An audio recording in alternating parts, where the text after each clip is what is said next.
Honestly, guys, I should have just made this a video and it would have been definitely interesting, but there's tons of it outside. So let's take a look at what I got done at this current sec. Timing cover has been pulled and it's right there. Now we are looking at the timing chain. Now, if you guys can't tell, this is not keyweight. So this is where your harmonic balancer pushes against this and it spins this whole chain up here and it allows this section here to turn with the crank. Without that harmonic balancer being pushed against this, it will not turn. But as far as the oil pump looks pretty damn good still. I mean, it still has the spring. That's a good thing. And we still have it attached to the sprocket down here, which controls the oil pump. And it's still around the gear at the bottom. This whole chain here is still here. The guides look okay.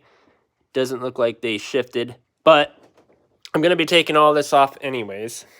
So basically that's all I'm going to do and try and see if this works, because it could have been a possible that the timing chain jumped. And when it did that, there you go. There's your problem.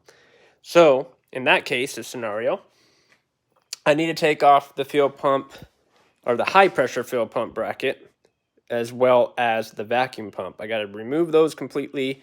I got to remove the vacuum pump bridge and the adapter on the back side of the cam. Realign the cams. So both of these need to be realigned. That means the timing chain has to come back off, and then that way I can get the top portion timed, and then we'll worry about the bottom portion once I get there.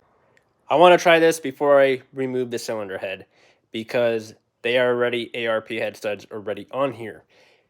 He would have to send them back, warranty them out, and it will take a while. So I want to try this and see if I can get this to work first. But you will need this tool. No matter what, you're going to need this tool.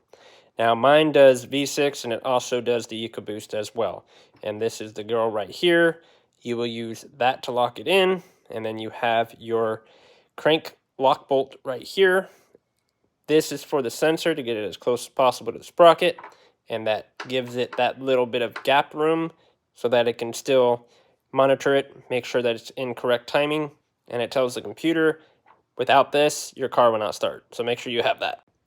But as you guys are taking apart your 2.3 EcoBoost, make sure that you guys don't misplace any bolts. The best thing to do, sandwich bags, put labels on them, and if you don't know, go ahead and screw them back into the places that they came out of. You won't lose them, trust me.